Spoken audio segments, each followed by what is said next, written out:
What is going on, my lovely people? What is up, Nathan Valley? How's everybody doing today? What's up, Nathan Valley? How you doing? What is going on, my man? How you doing, brother?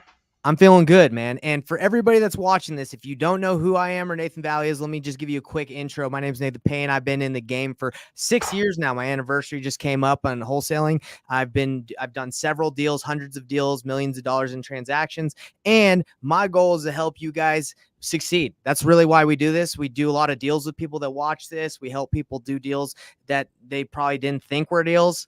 We come on here, we help you guys not only use batch but other techniques in order to get deals done. So that's who I am, Nathan Payne. Nathan Valley, who are you, brother? Yeah, man. Still got to work on my like 10-second intro on who I am, but yeah, done a bunch of deals. Done over 100 contracts in a single year. Sounds cool on paper. There's a lot of details people don't share. And the reason why we're doing this, guys, is there's a lot of struggling wholesalers out there, and I don't want you to be one of them. So, with that being said, It's beautiful. bro, let's jump into it. Let's jump into it, guys. So look, when you hop on my calls, the way that I work is pain. My last name's Payne, so Painless Flipping. We like to make the process of doing deals painless, right? Because it can be very painful if you don't know what you're doing in the real estate game. You can waste your time, you can waste sellers' time, you can waste your marketing money, you can do a lot of things wrong. So what our goal is not only to help you work through the transaction like painlessly, but we also want you guys to stop wasting your time. And like Nate said, there's a lot of struggling wholesalers. That's why we do this. So our plan, what our goal is for today, is we're going to be talking to you guys exactly about how to get started into wholesaling. What the heck would we do if we were getting started over brand new? And our promise to you on today's call is you're going to be able to walk away from this and know exactly what to do, or what's the most important thing to do when getting started. And not only that, but we always promise we're going to make some calls. And this topic might not even require a call, but I'm going to make a call because that's my promise. On everything that you can see me, I'm going to freaking make a call, whether that's to my mom, whether that's, it doesn't matter. We're making calls because honestly, Nate, isn't that one of the most important things you can do in this business? You have to get on the phone, right? Yeah, guys, that's the one thing to where no matter how you look at it, you've got to get on the phone. It's whether you're cold calling or texting or direct mail or pay-per-click, or whether you're, acquisitions, dispositions, transaction court. At some point in time, if you are going to be in the industry of real estate investing, you're gonna have to get on the phone with somebody. So let's make it painless. That's right. So guys, that's kind of like what I want to talk about a little bit today. Me and you have been talking a lot today. We work together, everybody, but we've been talking about like when we first started, what helped us to get our first deal. Even though there was a lot of pain because we didn't know what we were doing, what we focused on was getting on the phone, talking to people, making offers and, taking action. Right. And I think a lot of people, when they first get started, they're just like, well, let me study, let me like figure everything out. Right. But you can't figure it all out. Nate, you were kind of saying that there's a downside to this business. Most people get in and they feel like they have to learn everything. Right. Yeah, We're guys, saying something like that. it's really interesting. So for wholesaling, so many people get started and they have such a hard time taking action, right? And it's primarily because, and this has been in my personal experience also, there's just all this overwhelming stress, right? I've got to find leads, I got to talk to sellers, I got to talk to agents, I got to talk to wholesalers, I've got to find buyers and somehow talk to them, and title companies. Softwares, and then right? I got to, what's that? Softwares, products. Softwares, then I got to figure out, how do I sell the deal? What's the paperwork? How do I do all that? Right. And we're trying to do a million different things. Right. And we're trying to wear 20 different hats. Right. But that's not necessarily the best way to approach it.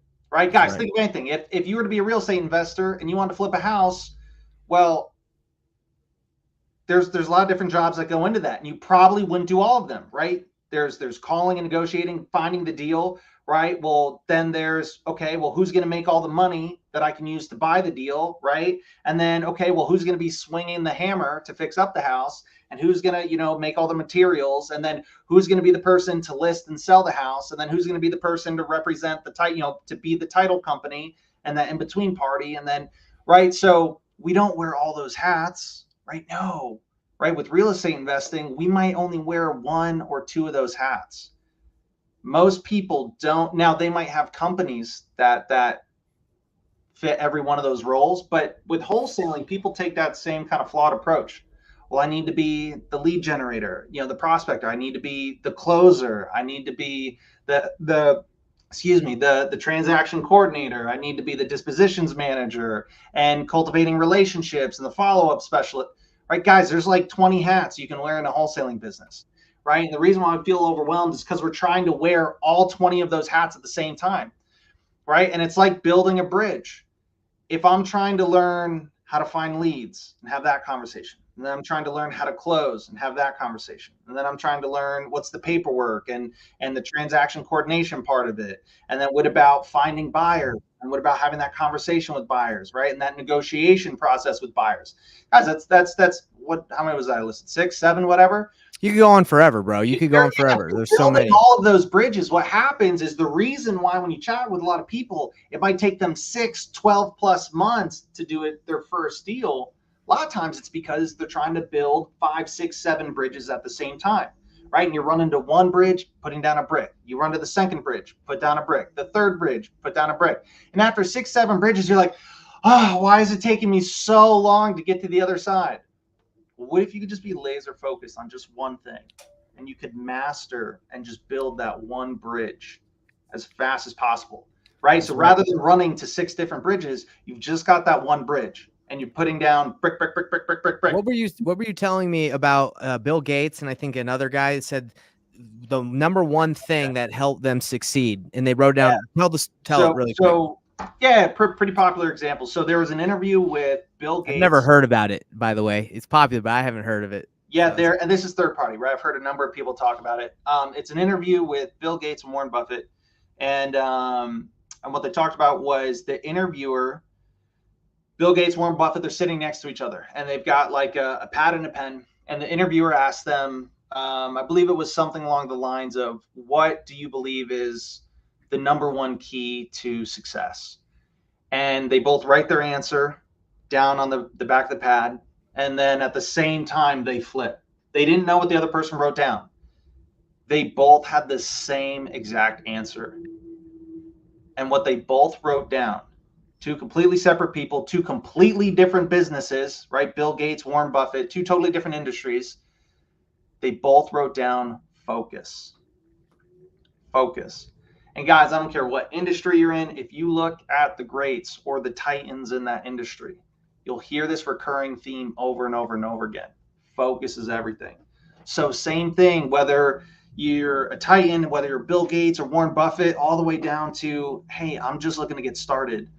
Focus is everything. So how can we have laser focus so that we can go as fast as possible? So that's exactly what we want to talk about. This goes in exactly in line with our topic today is how to get started in real estate, investing. Like, what's the first thing you do? Well, when we say get on the phone, you might be scared to get on that phone, right? Because you're like, well, Nate's saying to focus and just get on that phone. I don't know what the heck to say on that dang phone. I'm so scared. I don't know how to navigate that conversation, right? So I think we should just take that, since we're focusing and we're telling you guys that's what you need to do. Let's take that piece by piece and kind of give you guys a little bit of a roadmap on how to get on that phone. Because again, if you don't know what to say, you're a little nervous, right? I'm curious. Does anybody else like feel like that's watching this live or will watch this, throw in the comments, like, do you want to avoid getting on that phone? Because you're like, let me do everything but that. I can pull lists, I can generate some leads, but everything but getting on that phone is like the hardest part. It's like a lead weight, right? You're like, that's really heavy to pick up that phone. Oh, I think we got our guy Angel saying I think that's what he means. Guys, I'm telling you, it can be difficult, especially if you don't know what to say. So okay, we got Angel saying, Angel or Angel, I'm kind of scared and I think I know what to say, just don't like it. Okay, well, you say you just don't like it. And I think that's an important thing too, guys, is knowing the right thing to say, right? The right conversation. Because a lot of people feel a little scummy about being like, yeah, I can buy your house, when they don't really know if they have a deal. They don't really know. So let's go into that, Nate. Let's dive into that conversation. Yeah. And this is the thing, like, get on the phone. But before you can get on the phone, I guess you have to answer, who you getting on the phone with?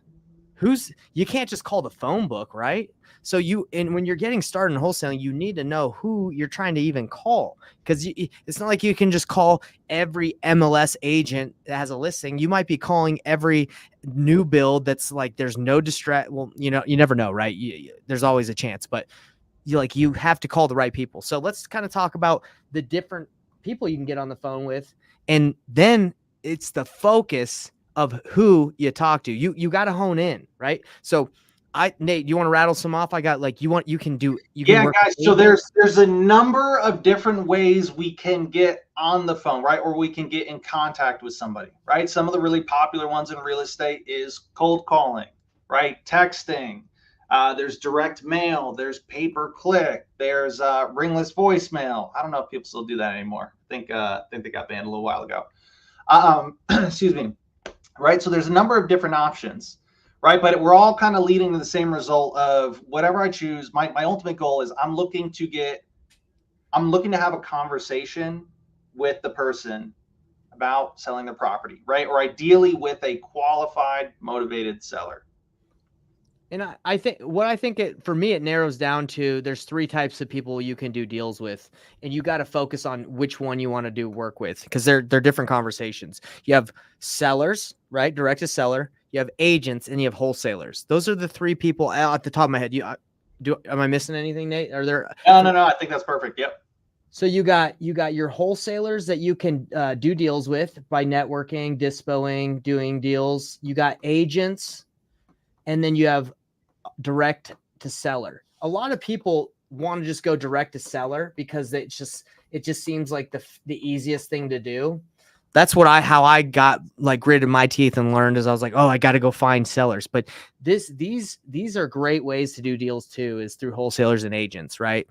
But they all have different conversations, in my opinion, right? Like you got to navigate them a little different. So when we talk about, the Warren Buffett thing on focus, you got to get focused on which one you want to attack. Because Nate, I don't, if you're getting started in wholesaling, brand new, I don't think you can master doing all three. Absolutely not. Yeah, guys. Very difficult. So for me, after I did my first deal, there's a gentleman I worked with, and this is where when I get to focusing on kind of just building one bridge. Well, working with this person, I was able to build out the whole acquisition arm of the company, but that was able to be my primary focus. So I went from doing everything myself to where I was maybe only, talking to like one or two sellers a day, like actual kind of leads. I went from that to I had 25 to 30 plus qualified leads to chat with on a daily basis, Monday through Friday. So for over 2 years, right, of 80, 90-hour work weeks, and with the sole focus of acquisitions and being a closer, I was able to get really, really good, at least a lot better, that's for sure, at just that one thing. And then transferring over to working with agents, totally different conversation, right? So whether it's agents, whether it's direct to seller, or even with wholesalers, it's a different dynamic for each one. And that's why you want to pick on one and just focus on it. Right. And there's principles that you've learned that you've carried over to all of them. And that's just through the sales skills that you've learned, right? So let's dive in to what's that conversation. We're saying, hey guys, focus, get on the freaking phone. I know it's scary, but then, okay, great, Nate, I'll get on that phone. I'm going to pick direct to seller because we're on the batch call. So I can pull lists. I can skip trace. What do I say? So I think it's important that we discuss right now, what is it that you try to discover or what you're trying to find when you get on the phone with a direct to seller? And we're doing a deal right now.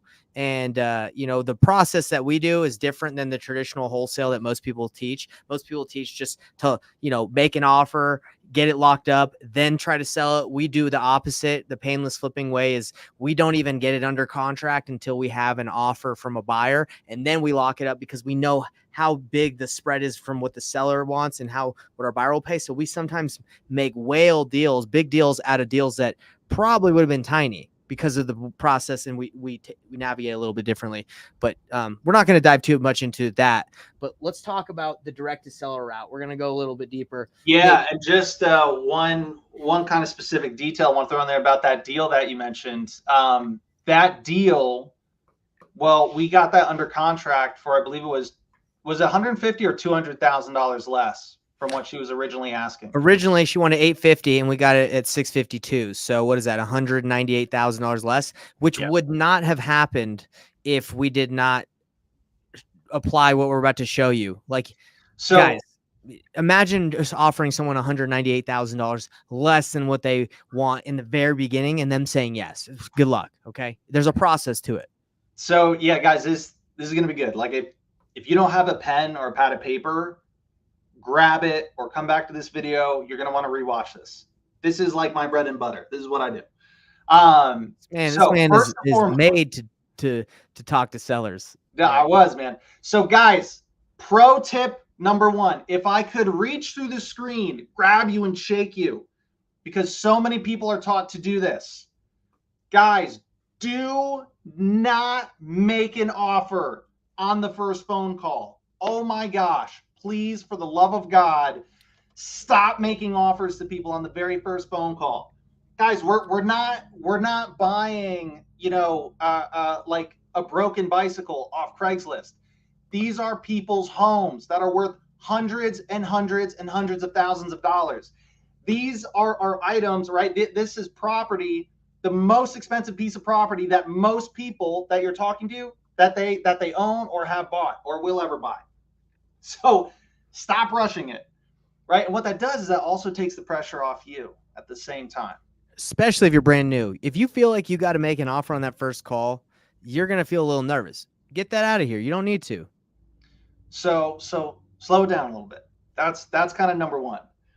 Number two, all right, I'm going to give you guys some specific tactics, right? Here's exactly kind of what you can say here and there. But I want to give you a few principles, because when you really think about these, it'll change your whole mindset and how you approach the call and the conversation. And I promise you'll do 1,000 times better because of it.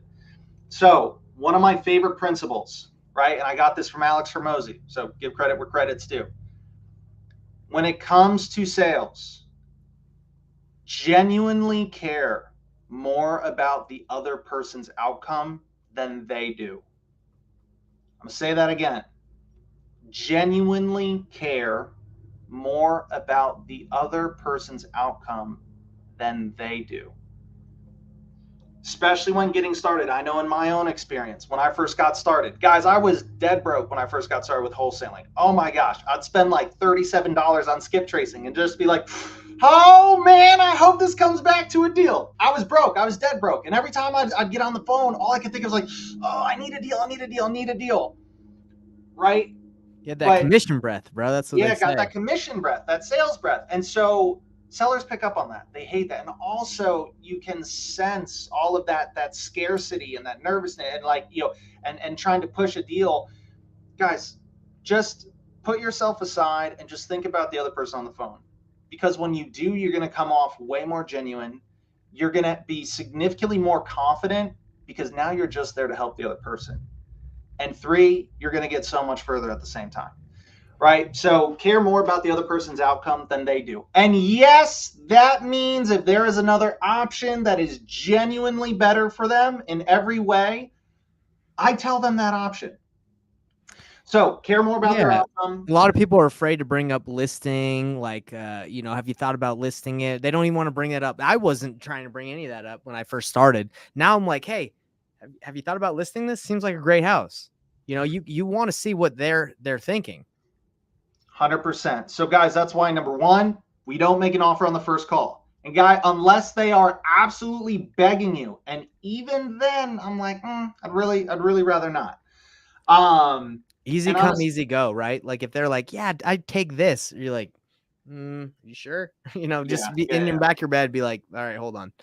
So don't make an offer on the first call, right? Genuinely care more about their outcome than they do. And then number three is going back to the offers. Guys, when making an offer, and again, this is also from Alex Hermosi. He's got a lot of great stuff. When making an offer, he said, he's like, offers should be like proposals. Making an offer should be like a proposal. Now, what does that mean? When proposing, now there's exceptions to every rule, right? But most of the time, when someone is proposing, they typically already know what the answer is going to be, right? So, guys, same thing. When we are making an offer, we should pretty much know what the answer is going to be when we're making that offer. And if you don't feel like you're pretty certain as to what the answer is going to be, then go back to the conversation and be like, okay, there's something you missed. All right, so you can put down offers equal proposals, right? Or offer slash proposal. So, guys, don't make an offer on the first call, right? Care more about the other person's outcome than they do. And when you do make an offer, it should be like a proposal. You should already pretty much know what the answer is going to be. So Nate, on that one deal that we are doing right now, that's that big juicy one. Did we didn't make an offer? How many calls did we have with I the did seller? not make so the price is $652. I did not make an offer until she already told me yes to 650 range. There you go. So, There you go, people. So for example, and I just got off the phone. I was talking to one of our students earlier, and he was saying that he's really good at follow up. He was really prided himself in follow up because what he was doing and what he does is he makes offers and then they say no, right? There's no proposal part. He just makes offers that will work, and then he just follows up with them nonstop. And I'm like, bro, my follow up game is actually pretty weak because I don't really make that offer until well, I won't say it's weak in the sense like I make an offer and I follow up to find out if they say yes. I don't make an offer until I know. So I'm really there's really not too much follow up in the sense of like, hey, you accept my offer. It's more of like, I know where they're at. So I don't even really feel like I'm following up. Right? Like, it's just like, you're just, what's going on in the situation. So you're like having a discussion. There's no, hey, just checking in to see if you're still interested in, my offer, or selling. No, like, yeah. we're having deeper conversations than that. Like it doesn't. Yeah. If you're just calling to see if they'll accept your offer and that's your follow up, I think you're pretty close to losing the deal to someone like me. So guys, those are some core principles that you always want to keep in mind, right? So now let's move into, okay, Nate, yeah, that's cool. Yeah, no, I don't really care about principles. Come on, give me what are the one-liners? Give me the juice, dude. Yeah, give me the juice. So let's go into a couple things. What are some stuff that I can start saying and start doing tactically? Yeah, and let's kind of keep it higher level for the people that are brand new, right? Like, what are they looking for when they're talking to? What are they looking for, right? So That's the main thing. guys, at a higher level, right? When we're talking to a seller, an agent, whoever, right? So right now we're talking about direct to seller. Direct to seller. There are two things I'm looking for. Just two. To see if something is an opportunity for me as a wholesaler / investor. Number one, is this a house, right? Is the property something I can add value to in some way, shape, or form, right? Does it need to be updated? Does it, right? Is the condition bad? Is it like a vacant lot that's valuable and something could be built on? Is it right? Is there something here I can add value to? If this is a single family house and everything was renovated last year, right? And nothing like you're going to have to sell me on why we should keep talking, because I'm probably going to really push to get off the phone because there's not much I can add there. Right. And guys, I'll throw in another principle real quick. Don't try to sell everybody. We are investors. We're wholesalers. There's a very specific offer, right? There's very specific value that we bring to the table. Not everybody needs what we bring to the table, right? And that's okay. There's nothing wrong with that. Some people, it makes more sense for them to list it with an agent or for them to do for sale by owner, whatever the case may be. Not everyone's meant for us. And when you keep that in mind, that'll help you to stop wasting time. And also, guys, when you're getting cursed out and hung up on that comes from us talking with the wrong people. Wrong conversation with the wrong person. Right. That equals getting cursed out, hung up on, and then really struggling to try to convince yourself to keep Yeah, making like when calls. I first started and I was cold calling a lot, I was like, "Hey, have you thought about selling your property?" And they're like, "No." And I'm like, "Well, why not?" And like stupid stuff like that. And they'd be like, "Dude, get freaking lost," And I'd be like, "Well, if you sure, so you're not convincing anyone to sell. First of all, they're chilling in their house. You can't convince them to sell. Right. Second of all, you can't convince them to take the offer that a cash offer would be necessary to like for it to the deal you would need, the price you'd need to get it for it to be a cash offer. So a cash deal. So real quick, I want to say this. So Nate, you said when you're calling guys, that everybody that's watching this, that's like, okay, we said to get on the phone. What do I do? You're looking to see if you can add value. Now, if you're new, you might be like, I don't really get what you mean by add value. So let me give Well, can I an be example real quick. What's well, up? can I actually, because that would go under number two. So number one is just physically for the property. Is this something that I can add value to? Okay, just That's specific. Okay. just talking about the property. Number two is everything that you're about to jump into. Number one, is this a property that I can add value to in some way, shape, or form? Right? Even if it's small, is there some value that can be added to this property? And then number two, right, is there motivation? Timeline, I'm sorry, not motivation. motivation. Number one is there value that can be added to the property. Number two is there a problem here that I can solve? Right? And which also same Motivation, thing yeah. as motivation. So let me say this really quick. So we have an academy, the Painless Flipping Academy, and we have people submit deals to us to see if we can flip it with them. We can help them find a buyer. And I had a lady submit a deal, and she was like, wrote down why, and she said the seller wants to sell it. She's tired of renting it. So bam, there's some timeline motivation, but she just rehabbed it, and she just fixed it all up because the last tenants blew it up.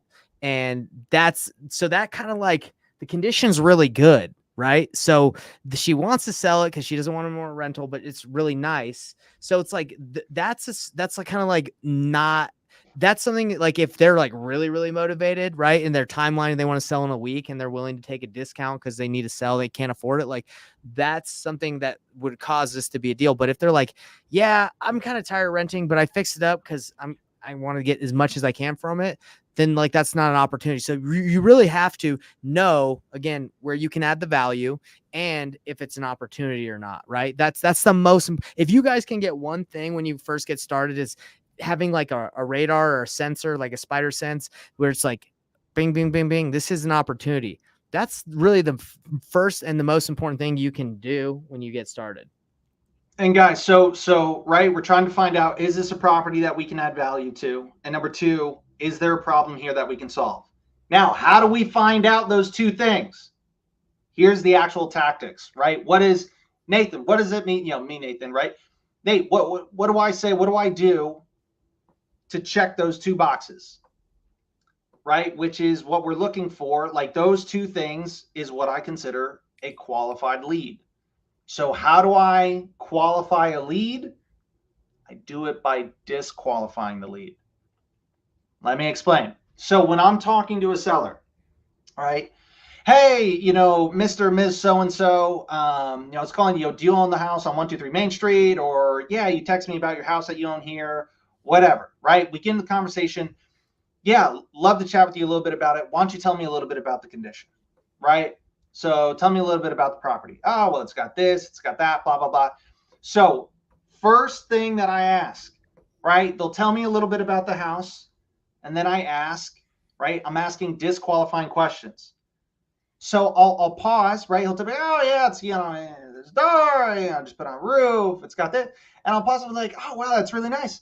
Hey, Mr. Seller, let me ask you, have you thought of maybe just listing it with an agent and sort of going that route? Question number one.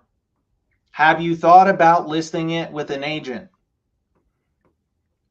Why do we do that, guys? And let me tell you, some of these questions might scare some people. They're like, oh, Nate, but won't they go and do that?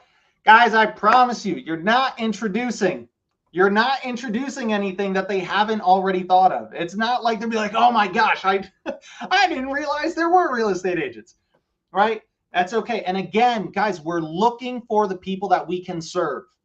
Again, we genuinely care more about their outcome than they do. So if for some reason, right, you find that unicorn seller that's like, oh my gosh, what is a real estate agent? And you explain it, and they're like, wow, that is 1000% the perfect fit for me. Then I'll show them how to find it. Like, okay, here, great, I'll connect you with somebody. Right? And then we get to move on to somebody we can help. So number one, have you thought about listing it with an agent? Because what actually happens, guys, right? I've talked to a lot of sellers. I've never had anybody say, oh, I've never thought about that. No, the answer is typically one or two things. They're either going to say, yeah, we're chatting with one on Wednesday and probably planning to list it the week after that. At which point, great, I can cut right to the chase and I don't need to have a 45-minute conversation because I already know, oh, okay, right? And I'll cut right to, hey, oh, got it. Yeah, I'll be honest, I'm probably not the right buyer for you. Yeah, I'm able to pay cash, do this and that, but honestly, you're going to be able to make a lot more money listing it on the market. Right. And then exactly, they're going to do that and they're going to be like, yeah, right. And I'm going to say 100%, well, hey, if circumstances change, feel free to call me back. And then they happily say, thank you so much. Have a great rest of your day. We get off the phone and I can get on the call with the next person rather than trying to shove an offer down their throat that leaves them cursing me out and hanging up. Yeah, there's no reason, right? And another thing that happens, which is really cool, is they tell you if that's not what they wanted, they tell you what they want. They say, no, I don't want to list it. I'm only looking for cash offers, right? So exactly. It gives you both things. So like if you're brand new to real estate investing or wholesaling and you get on that phone and that's the first question you ask to someone that says, yes, I want to sell, that's a good step. I think you're in a good spot. Right. And guys, that's exactly it, because what we're doing is we're asking disqualifying questions, right? We're pretty much listing every single one of their other options. And what they're doing is they are telling you why every one of those options is not the fit for them. And they are telling you why they are the perfect fit for you, right? AKA they are selling themselves on working with you, right? So because when they're like, oh, when you say, oh, hey, have you thought about listing with an agent? A lot of the times they're going to, if the answer is no, it's going to be like, oh, no, we don't want to list it with an agent because of blah, blah, blah. It's like, oh, okay, good to know. Right now, so that's question number one. Have you thought about listing with an agent? Right? I'm going to ask that question. They're going to tell me why. Great. Then I might ask a little bit more about, okay, got it. So now back to the house. So what about now the kitchen and the bathrooms? All right. They're going to tell me a little bit. Boom. Then I'm going to go into question number two. Hey, let me ask you, have you thought about maybe just doing, fixing the repairs yourself and then, maybe just listing it? Right? Have you thought about maybe just fixing it up yourself? Again, we're not introducing anything they haven't thought of. There's a reason why they haven't done it, right? And again, if they're dead set on doing this, typically they'll tell you in the first 20 seconds of the call, right? They don't want to waste their time talking to a salesperson, right? Or someone trying to talk to them about buying their house. So again, hey, have you thought about fixing it up yourself? And they're like, no. We're like, oh, okay, interesting. Well, hey, let me ask, why is that? Well, I'm too old. I don't have the money for the repairs. Don't have the time. Blah. Right, exactly. Whatever the reason is, they just told you, okay, that's another box checked, is why they're a good fit for me. Okay, got it. Back to the house. Then I'll ask, well, hey, let me ask, have you thought about maybe just renting it out? Now, guys, this is a funny question. 9 times out of 10, right? And you can tell me if I'm wrong, but I almost guarantee you, 9 times out of 10, when you ask this question, hey, have you thought about renting it out? Before you even finish the sentence, 9 out of 10 people, when you're like, hey, have you thought about renting it? They're like, oh my God, no, wait, no, we're not renting it. We don't want to deal with tenant. We don't, right? It's one of the easiest questions you can ask, right? And you're like, oh, okay. Like, all right, yeah, no rents. I got it. Right. So we're going to ask that one. And so then let me stop you right here. Do you think, Nathan, that if you're brand new, you're calling through a list of leads, you talk to people like, yes, I want to sell, and you take them through these 3 questions, would you say if the person at that point has said no to listing with an agent, no to flipping themselves, no to renting it, would you say they have a pretty decent opportunity so far? Oh, 100%. And guys, One thing I forgot to mention in the beginning, if you notice, there was two things I look for in a qualified lead, right? It was, is this a property we can add value to? And is there a problem here that I can solve? Neither one of those talk about price. Price is the last thing that I care about. And one thing we haven't said, but this is obvious. You're obviously talking to someone that's considering selling. Are you selling? Yeah, this is obvious. So this is awesome because this is the cool part, Nate. Like, if you get someone through this funnel, you call it, or these qualifying questions, I would be interested in talking to these people. Like, give me that lead. There's one more. There's one more piece. Oh, you got one more? Question.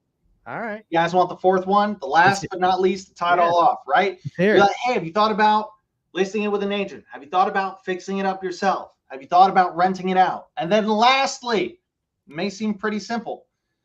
And this question, I will ask it depending on the conversation I've had with the seller. Because guys, the thing is these are like just a quick, simple questions, but a lot of times they will tell you so much more information and you'll learn so much more about the situation, their background, what's really going on, right? So usually, hey, have you thought about listing with an agent? They don't just say yes or no.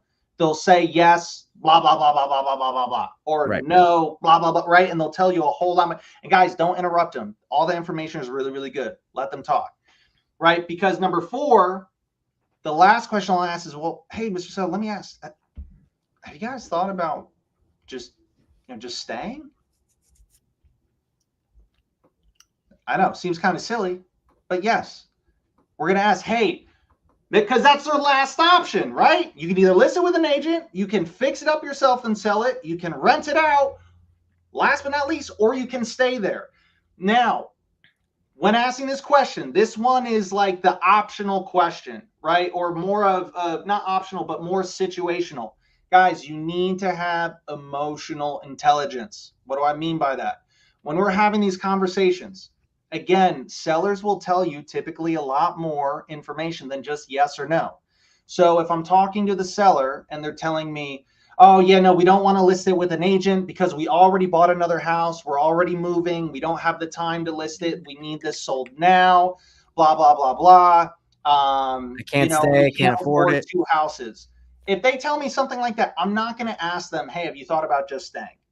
Right? Because they already answered that question through the conversation. And if I were to ask that question, it actually would be bad because, right, to them, that would translate as Stu's not listening to me.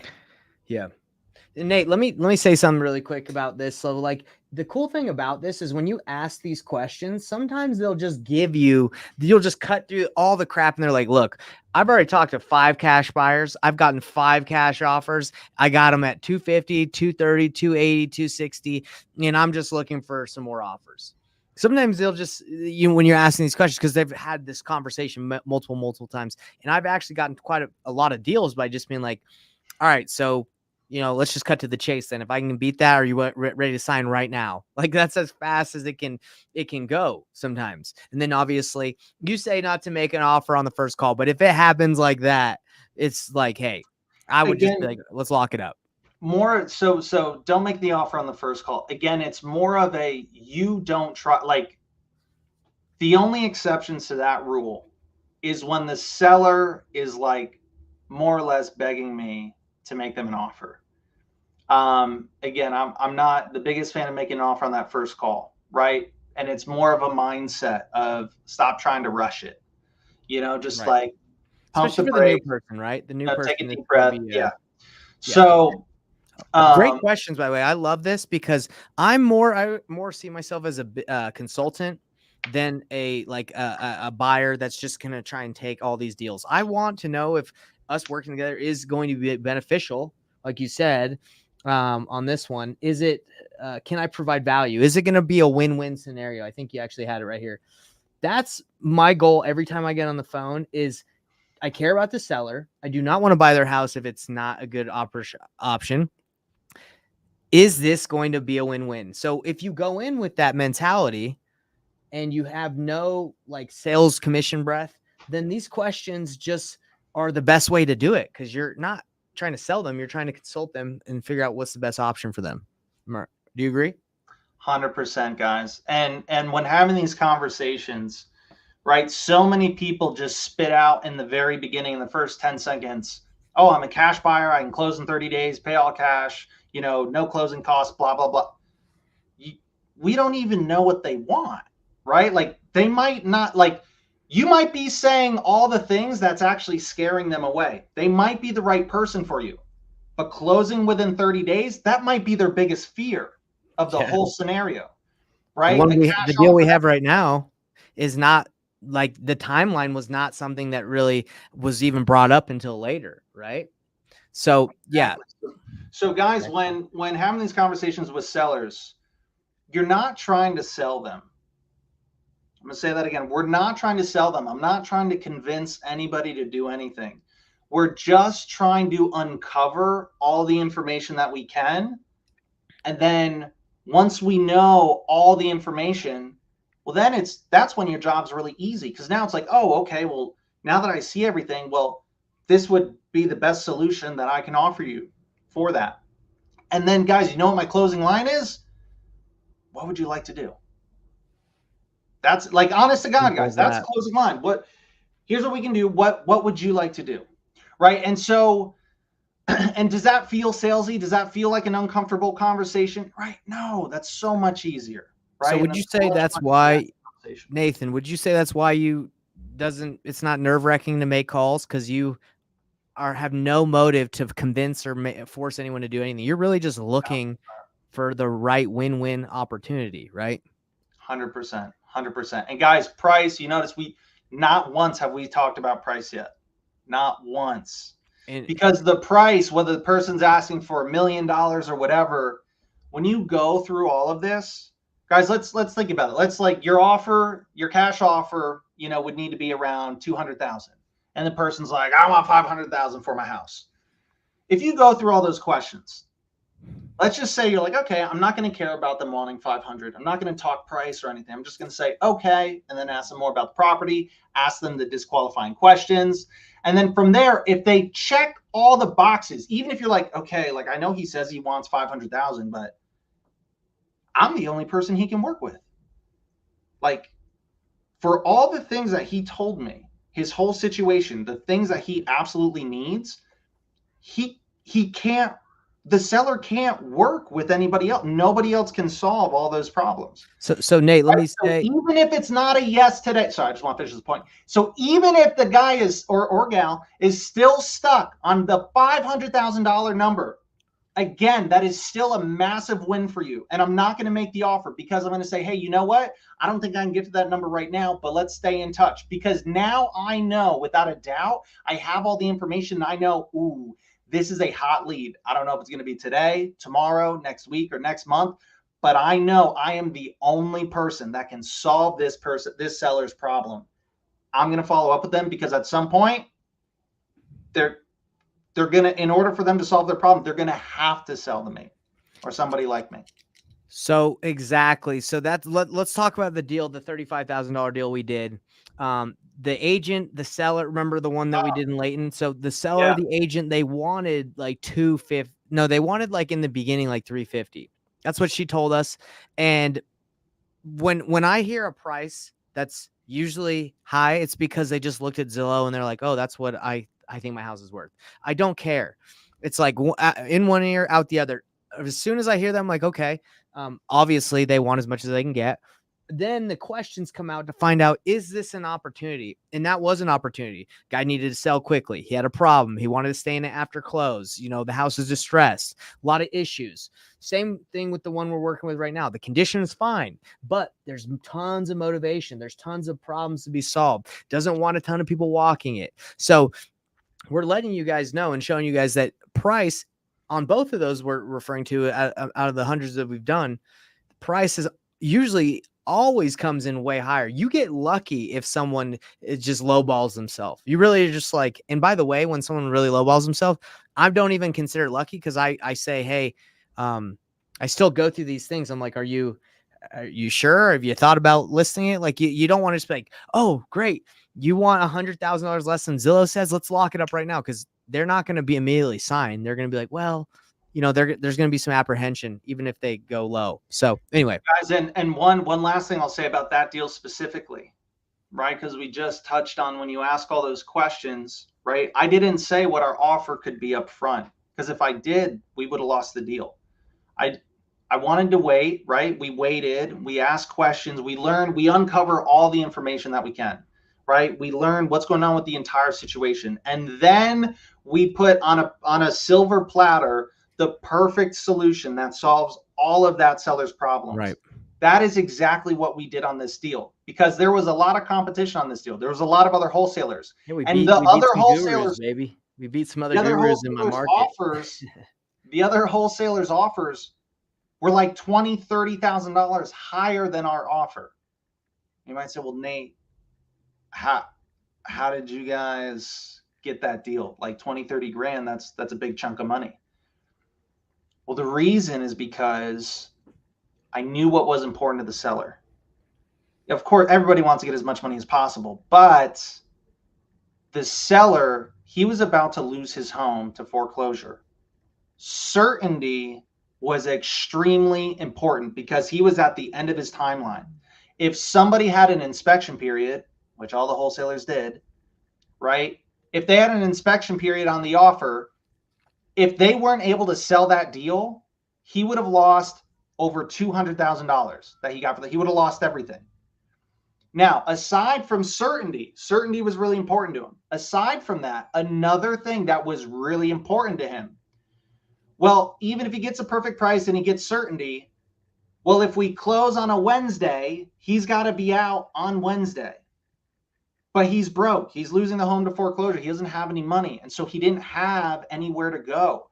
And so he was nervous about, well, he knows it's going to take a little bit of time, maybe a few days from when closing happens to when he actually gets the money and then can go, find a place and whatnot.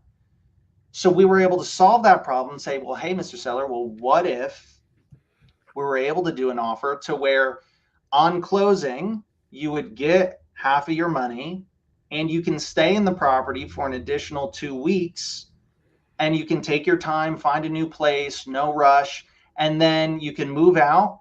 And then once you move out, you'll get the rest of the money sent to you. So what did we do? Our offer, yes, it was $20,000, $30,000 less, but certainty was extremely important. So what did our offer have? Our offer had 0 days due diligence. It had a $50,000 non-refundable earnest money deposit. And it had that additional clause to where he could stay in the house for an additional 14 days and get half the money, right? We solved all of his problems. That was it wasn't until we knew all the information that we made the perfect offer. And that's why our offer, $20,000, $30,000 less, was an absolutely no-brainer for him. Right. It was the easiest, obvious choice. Do we have this under contract? What's that? We didn't have it under contract either. Yeah, guys, we didn't have it under contract. But that's another story. But guys, I just want to say we were able to, it's not just about price. We were able to serve that seller at such a higher level, right? Again, because we genuinely cared about that person's outcome. So I wanted to understand everything going on. And so I could put together all the pieces that best serves him. Now, the real secret sauce, if you're wondering, well, Nate, that sounds cool for you, but I can't do 0 days due diligence period and a $50,000 non-refundable earnest money deposit. And my answer to that is, yes, you can, because we didn't use our money. Now that's another conversation for another day. Never. I haven't used my own money to wholesale EMD anything for years. $0. Okay. But hey, look, this call's been going great and it's been going long. Now, the last thing I want to say to wrap it up, because we could go on for hours and we can teach you everything we know. But obviously we have limited time and we'd love to work with you guys. As someone that's brand new, that's getting started in real estate, we've told them what questions to ask, but everything you said for EMD and, structuring, that's a little probably high level. What can we do? What we were actually talking about, being able to help people in this situation. I would say we have an academy, and at the Payneless Flipping at paynelessflipping.com, if you guys find opportunities like this where you're like stuck and you're like, well, I think I have a deal, but I don't really know how to take it further. I'm a little nervous. We want to work with you. Obviously, we'd love to do deals with you. That's why we do calls like this on batch, so we guys can show you guys how to implement and use the lists and go get those deals. If you don't know what to do, we'd love to work with you. We'd love to do deals because when I first started, guys, I needed help too. Like, even though I had a lot of sales experience, I partnered with a broker on a lot of deals. I partnered with a lot of other wholesalers that experience. So I think that's something that might be, helpful to a lot of you. So if you want to look into that, definitely DM me, DM Nathan Valley. But, I think there's a lot of deals that slip through people's fingers when they're new because they don't know how to do it, everything yet. But this is where it starts. Yeah, guys, and just one quick thing, painlessflipping.com, when we talk about that and talk about working with us, it's not like a $20,000 mentorship. It's literally the cost of a cup of coffee. So check it out. We give you a ridiculous amount of free gifts just for checking it out. And oh my gosh, it literally has everything. So yeah, if you're interested, check it out. Love to work with you guys. Love to help you out. That's something that we're really passionate about. We want to work with a lot more people. Working with you guys, and also on deals that we have, we want to work with you guys. We know there's going to be some buyers that you have relationships with, and some buyers that we have relationships with. Love to work together. Love to help you out where we can. And yeah, guys, stay tuned. We're going to be hopping on here a lot more with you guys. I hope this was valuable. I hope this was able to help you guys out in some way, shape, or form. Do me a favor, everybody. If this was helpful, if you're watching this live or you watch this later, just give this a like. Give this a like or a comment, because that tells the algorithm that you like this stuff. If this has been helpful, please let us know, because we definitely want to bring you stuff that you're gonna be able to apply. And we're trying to teach you guys like exactly what we would do. We're not trying to fluff you up. Like this is really what we do, and we're in the trenches. It's not like we did a deal a year ago or 5 years ago, and we're just teaching what worked then. This is working now. And I'll say last thing, the deals we're doing, I don't think if people did them the traditional way, they would work, or they would get as big as spreads. If you approach it this way, you will make more money.